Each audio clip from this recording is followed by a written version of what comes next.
Good afternoon, everybody, and welcome to today's presentation with Yooz AP Automation. My name is Barry Yantha. I'm one of the account managers here at BAASS Business Solutions.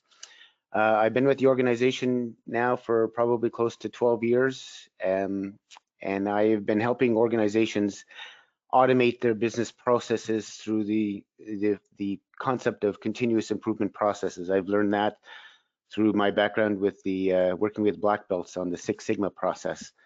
And I've had the luxury of working with organizations on how to continually improve their business processes internally. A little bit about BAASS.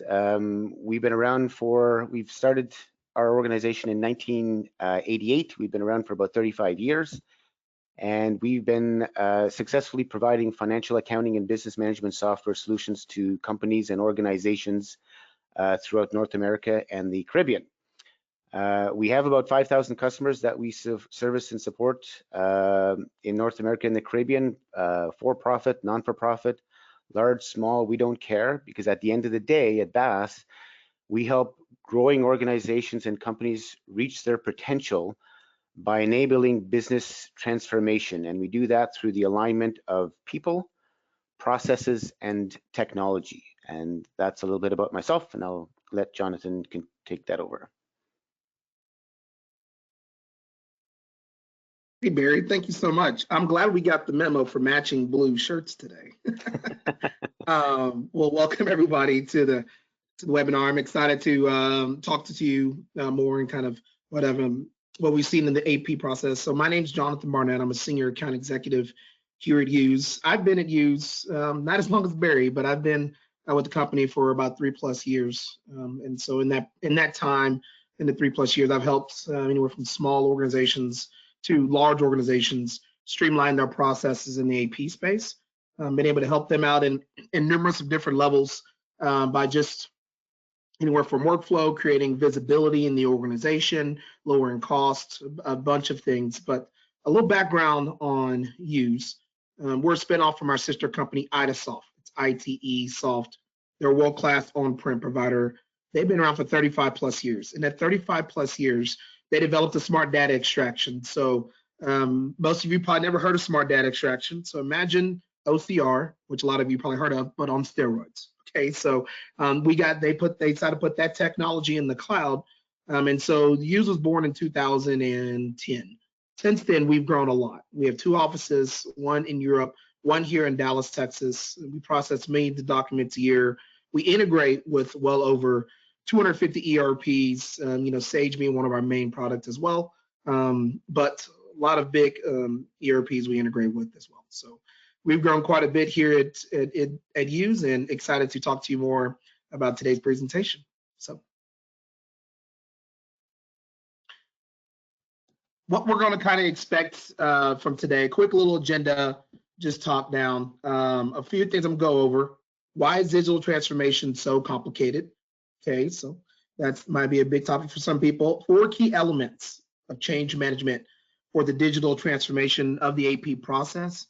And then finally, we're going to go home with building the business case to automate the AP process. I will say that I like to have a little fun on these webinars. So if you have questions, anything you want to ask, we're going to leave questions and answers to the end. But if I can't get them in the middle, I will try.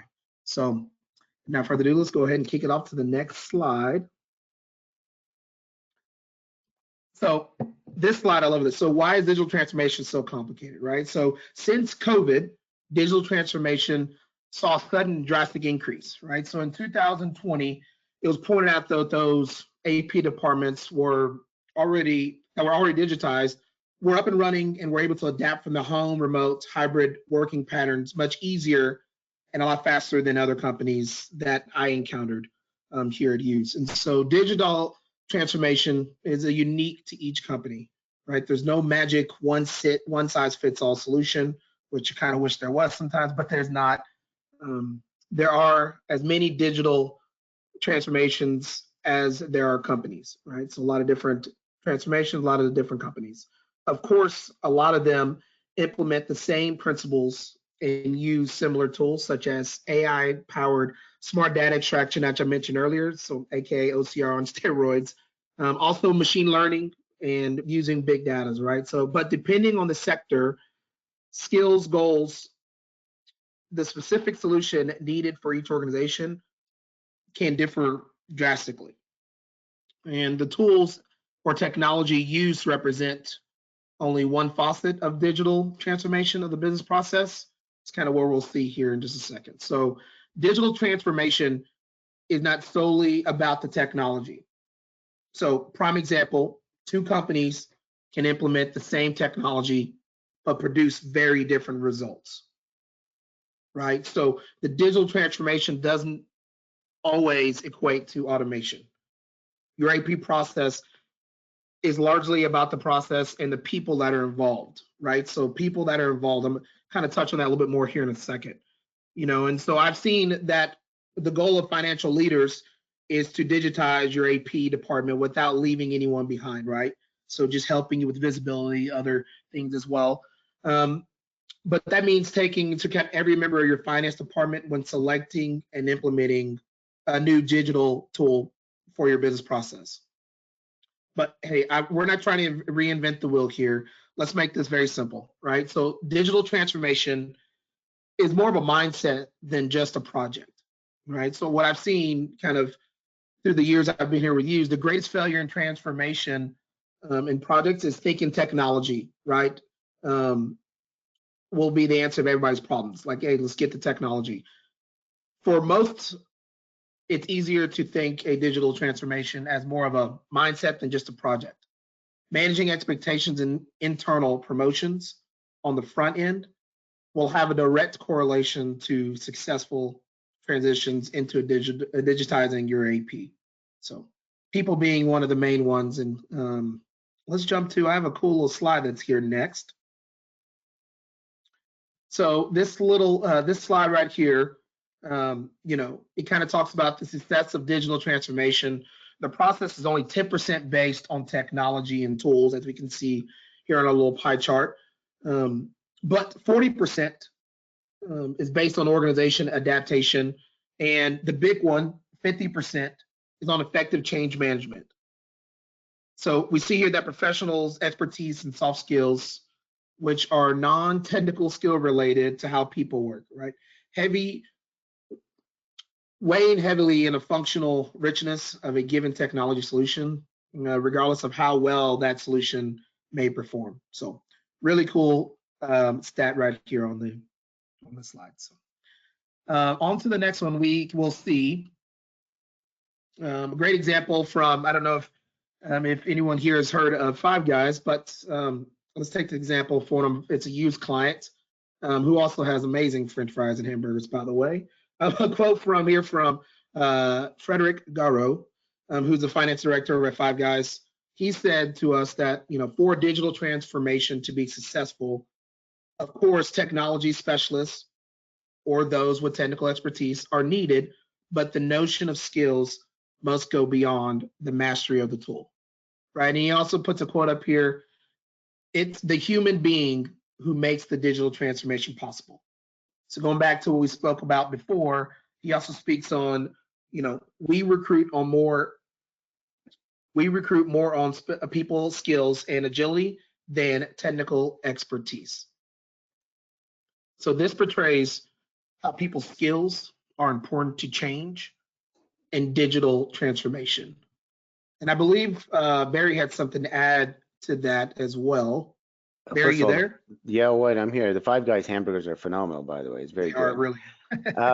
No, it's a very important point to note to the people that are on this webinar is that, the AP automation doesn't remove headcount or reduce it or whatnot. What it does is that it allows the end user or the organization to reduce or eliminate non-value added manual tasks. It's the redundancy. It's that kind of aspect of that it's going to improve the organization, where you can maybe increase capacity in some other aspect of the organization by not having to do the manual tasks that are associated in accounts payable, because that is the lowest hanging fruit of where people look and can identify a lot of waste in terms of non-value added tasks. Absolutely. Next slide, Amanda. Great point there, Barry. I love that.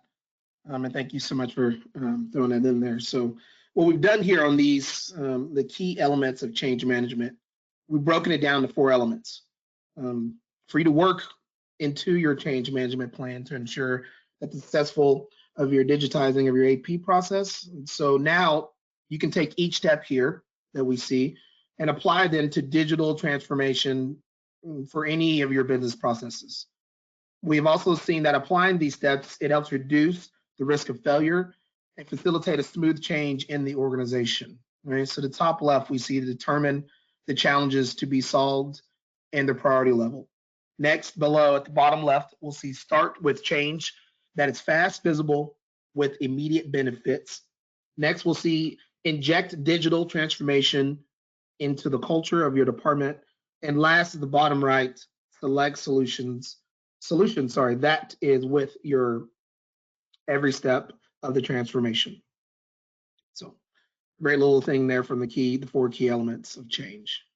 As we slide into our next slide, really great statistics here. So this one determine the challenge and their priority levels, right? So there's a lot of challenges with the different priority levels. And so I love this stat, but no matter the change you're looking to make inside the organization, we've always suggested to companies that we're speaking to take a step back and clearly define the pain or challenges that you're currently having right now, right? So, and so right here we see the stat. A new release was done by our friends over at Ardent Partners. They actually came out with an ebook called AP Pulse on the mid-market in 2023. And so the main challenges for mid-market enterprises, some people call them MMEs, a lot of you are probably experiencing this. So you'll probably see on the chart where invoice handling and invoice exception handling, lengthy approval times, high cost per invoice, lack of visibility into the data, and the ability to work remotely. Okay, so right here, invoice exceptions, we see that at 49%, and it was a major challenge faced in 2022. So at the top right, under AP automation stats, 24% of all invoices reported to have needed some kind of handling due to bad or missing data. So last year's AP staff spent on an average from their study, 29% of their time working directly with suppliers to fix invoices, processing, and payment errors, which I used to be in accounting a long time ago, so I can definitely feel this this pain because it was not fun always going back and fixing things. So, but to the very top, we'll see 52% of AP staff says that their invoice approvals are taking too long. This is a top pain point in 2023. It's actually slightly higher than last year. Last year was pretty high, but it was at 48.5% last year, and this year it's at 52%. And so I know some of you might be dealing with Excel documents, dropping paper off down at someone's desk or even an email, and then trying to figure out where that approval is. I've talked to clients who've had 6 to 8 months of approvals not happening because it got lost in paper, right? So the average time to process an invoice actually increased a lot last year, as I said. But according to Ardent Partners, in 2023, it takes on an average 14.4 days for someone to process their invoices versus 12.9 days reported last year. If you use that number as a benchmark, where does your organization's time to process invoice stacks up? Does it take you 14 days? Does it take you 20, 30, a month, a few days? So, but on the other hand, Ardent Partners, the cost to process invoices on average, it's declined according to the surveys last year. Despite the downward trend of 26%, we'll see down here at the bottom of organizations, high invoice processing cost as a top challenge in 2023. So kind of weigh the difference because average cost to process an invoice this year is $12.98 per invoice. Wow, it's pretty high.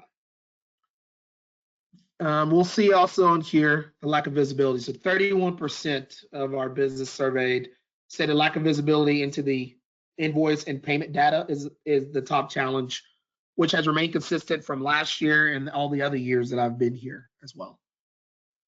So other common pain points from NFPs and first organizations that we've also seen maybe related to remote working. So that has to do with difficult keeping processes moving when you can't be in the office, or the flexibility and accessing to approve invoices from anywhere, right? So, if you're working from home, going to the office to get those things done. Scalability, or the inability to grow without increasing the headcount of your staff. So too much manual work and tasks for the employees you already have.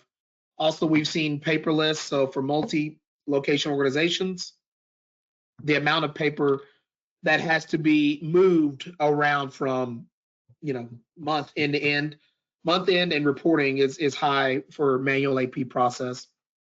Also costly and time consuming as well. So, and then the last pain point that I have here, approvals, slow approval times. That's what I just mentioned before. Bottlenecks and delays and approvals, hunting down where the approvals are stuck. So I've talked to a lot of companies, and I know a lot of times that is a big thing. No visibility in the organization, which I know a lot of people are experiencing. So being able to define what needs to be changed often leads to the root of the cause. That's where you need to focus to find a solution for you to truly have the most benefit from any changes you are looking to making your business process as well. And I know Barry's dealt with has a few clients and examples that we had talked about from NFPs and other clients. Is that correct, Barry? Yeah, no, I mean, all the data that you've got here supports the conversations that we have as well too. I mean, at the end of the day, non-for-profits, they have the standard typical issues and challenges. They receive bills, and they've got various different programs or various different departments, and within each department they've got multiple programs, and they're each responsible for their own type of cost aspect of things. So they have to approve something at a program level, and then it has to go to accounting, and then accounting will approve a certain element if it's at a certain dollar value. Like, they all have the same challenges about going through that manual, the time that it takes to be able to get to the approval process, to be able to get to that aspect of it. And that's where that time wasting aspect comes into play.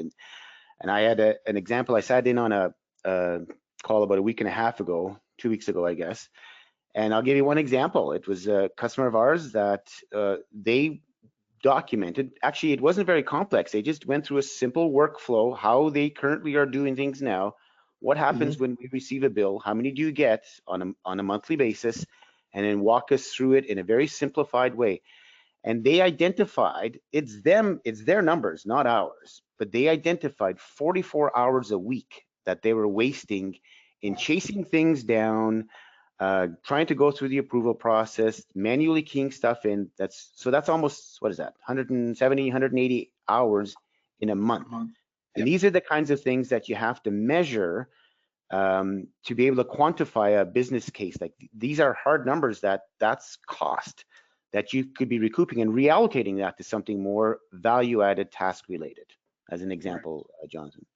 Yeah, and reallocating those tasks saves so much time, and probably also takes off a lot of burden off the back office as well. So for sure. Great point there, Barry. Love that. On to the next one, Miss Amanda, please. Inject digital transformations to the culture of your department. So kind of, great segue from what Barry was just mentioning, on the task, and just crazy amount of hours spent in that month, chasing down things. I have a stat here from Hardin Partners saying that 53% of mid-market leaders predict to have a digital transformation, transform their AP process over the next 2 years. So change is coming for the AP process, which I've seen a lot of changes throughout my years here.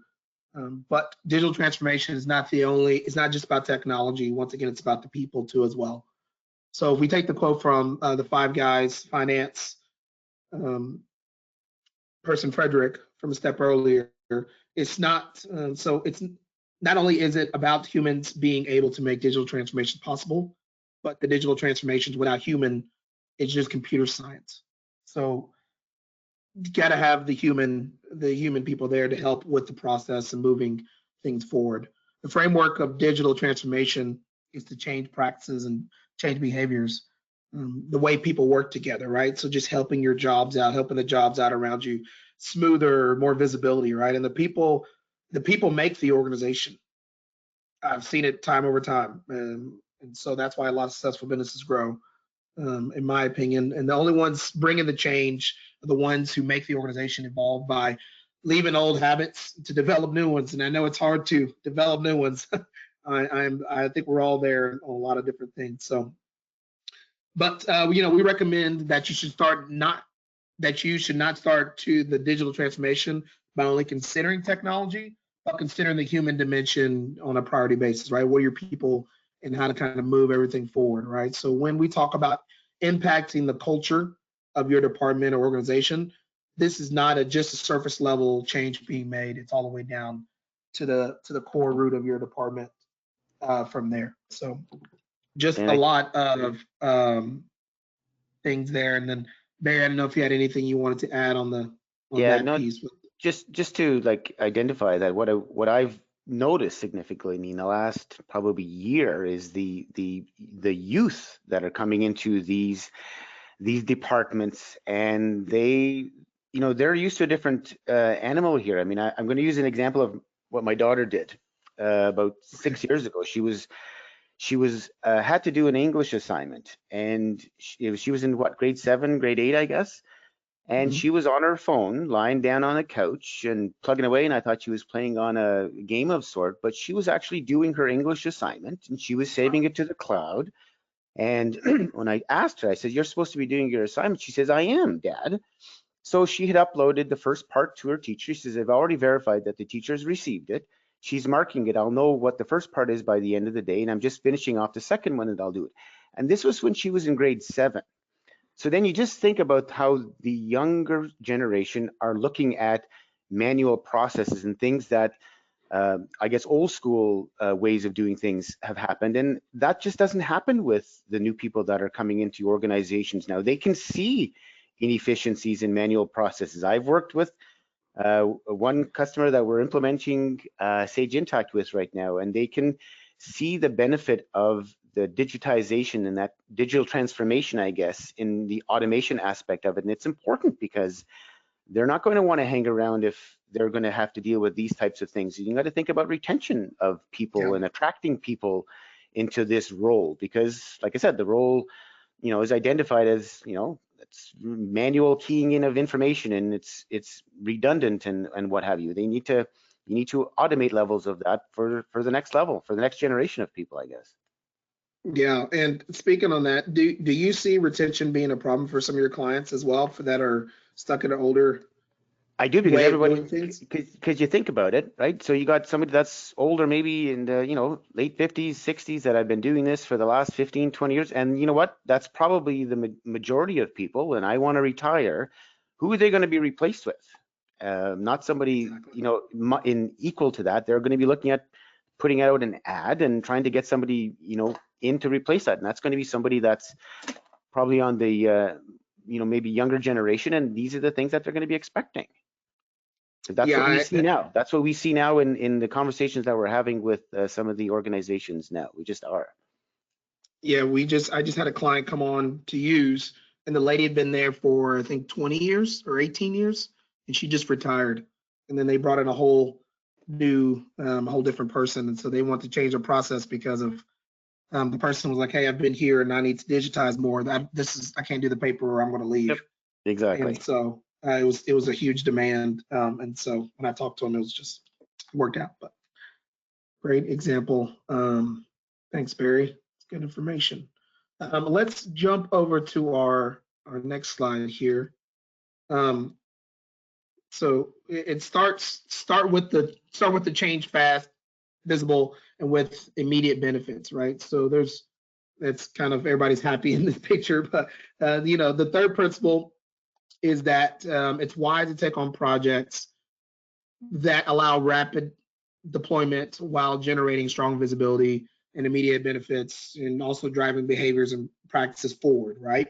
And so if we think about that, digitizing brings maximum exposure concerns in many processes with solutions that are simple to deploy.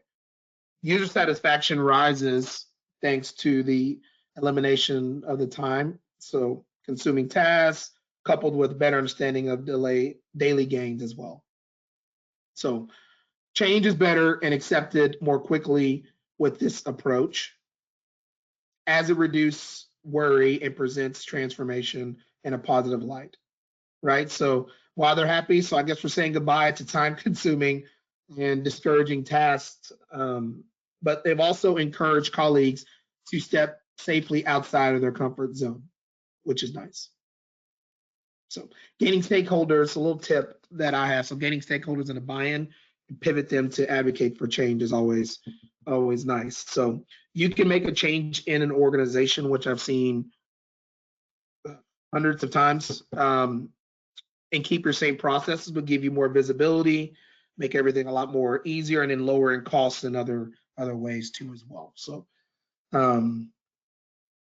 we look at our next slide of select a solution that is with your every step of transformation, I'm gonna let Barry jump in on this one.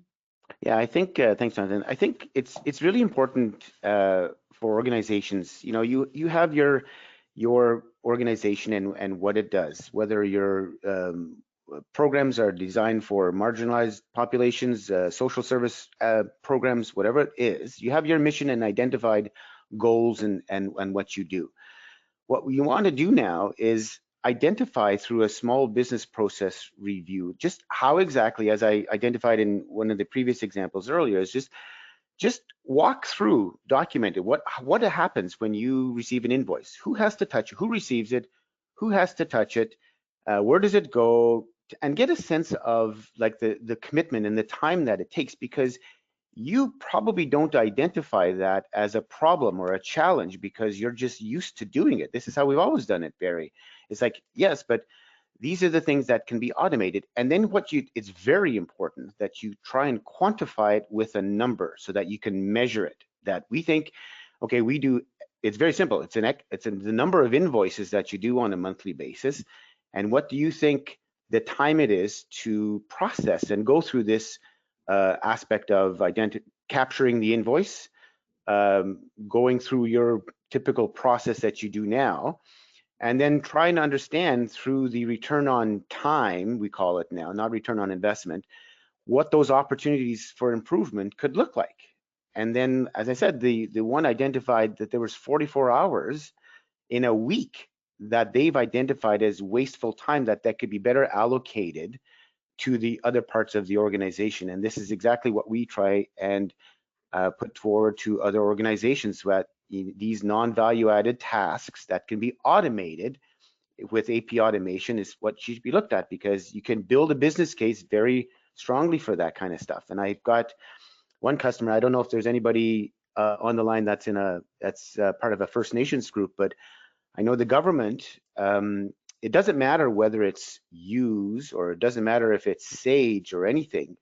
If you can identify business process improvements for your organization that will gain better visibility in your financial reporting aspect of things, they fund those types of things because they see the improvements that organizations are going to be able to achieve. And going through and identifying these steps and documenting them and measuring it and quantifying it in numbers is the first step.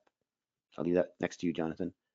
Yeah, absolutely. I 100% agree with you. And digital solutions, I've seen choose to work in processes, but not only the technology itself, but company or organization that's selling it, right? Kind of back what you just said, Barry. So when it comes to the AP automation, we've always suggested, and this is what I literally tell my clients, because obviously a lot of people are going through different pains, find what you need, but always suggesting the right solution that not only checks all the boxes, but it also solves the pain points, right? Because if you're just jumping in technology without solving your pains, you're just kind of wasting your time. Yeah. But then also going someone very customer centric, kind of like, BAASS, right? Always there for the customer, with you every step of the way. Especially when you sign a contract, some people, they experience disappearing acts. Implementation, same thing. I've seen people just, they say, here you go, you signed the contract, boom. You need someone to walk with you through that process, learn how to do ABC versus just throw it at you and say good luck, right? Because there's a lot of things there when you're adding something new that can really change your process and plus give you a bad experience as well, right? Because you don't, so the main points of that, after implementing, make sure that everything's created, roles, delegations, and that you have, like I said, someone with you the whole time.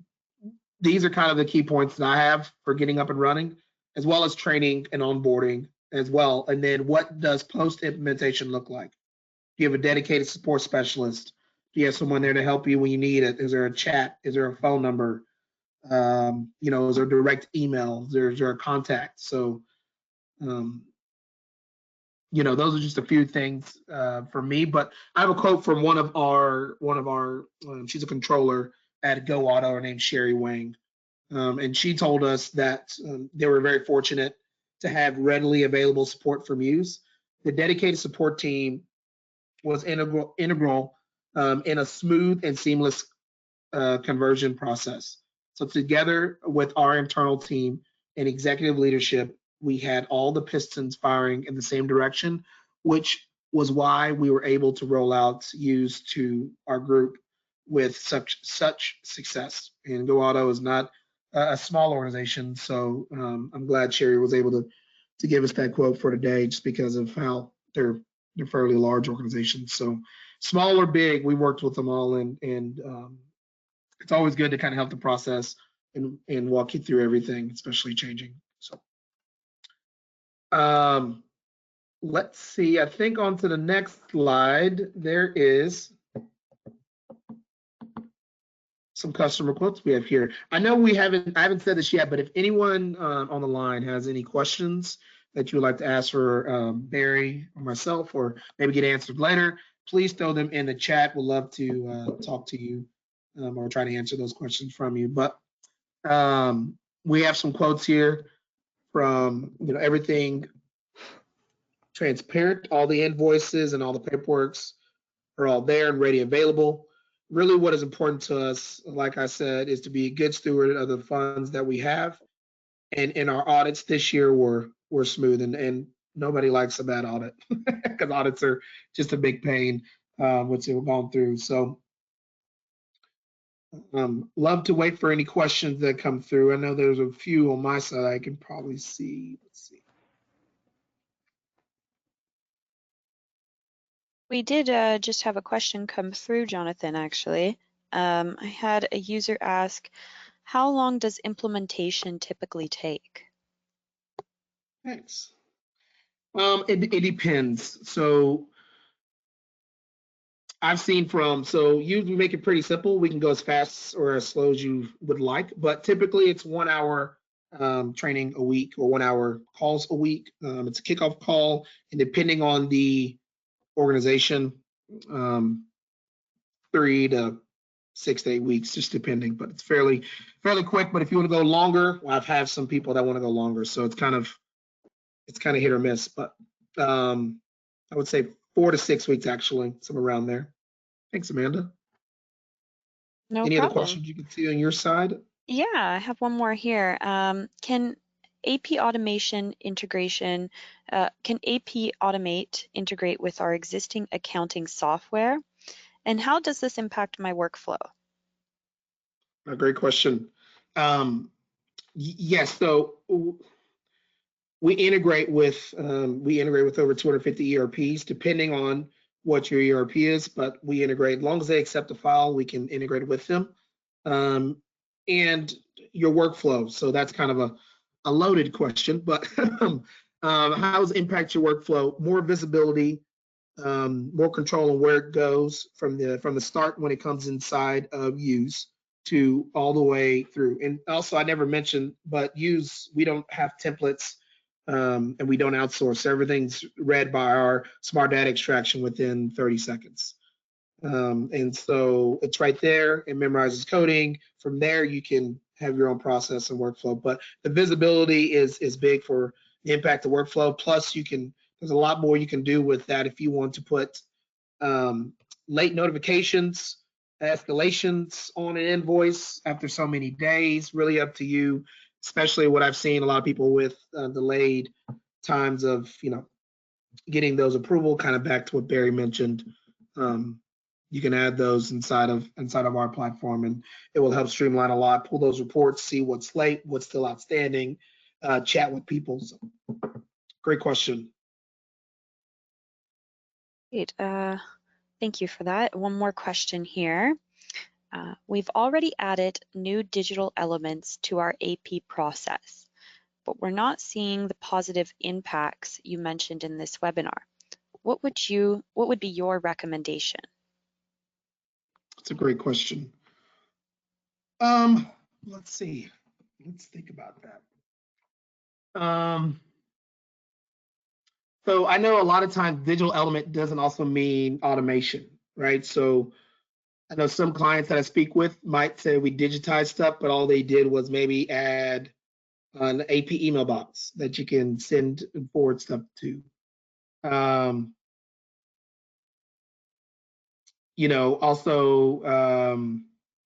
Automation is where all the productivity earnings are. You can review your processes, look for manual tasks. So I guess the difference is if you're digital, and you're not seeing the positive, maybe you're not automating your processes.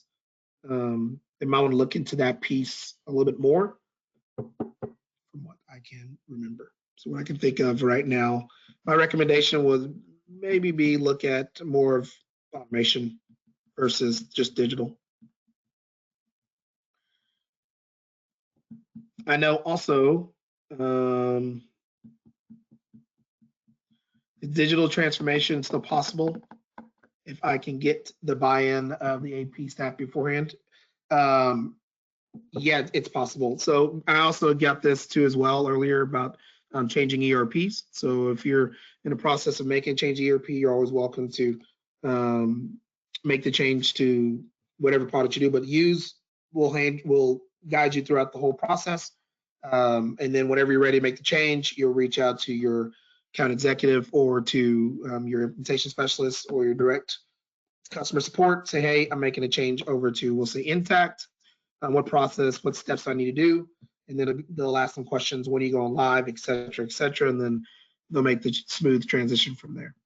So, great questions. Oh, that's great. I guess we have one last question here. It just came in. How can AP automation improve the accuracy and speed of our accounts payable process? I've seen it speed up. I know I mentioned on the slide, I can't remember which one it was, but of the $12, I've actually seen that save 60% or 70% of time in the organization. It's a study that we did with our partners a while back, and it will actually speed up the time quite a bit from, I believe it's, gotta think here, what is that stat? I think it speeds up the automation from 28 days to about 6, and it drops the cost from, I think it was $12 down to around 3. So 78% savings overall, which is nice. So it'll speed up pretty drastically as well. So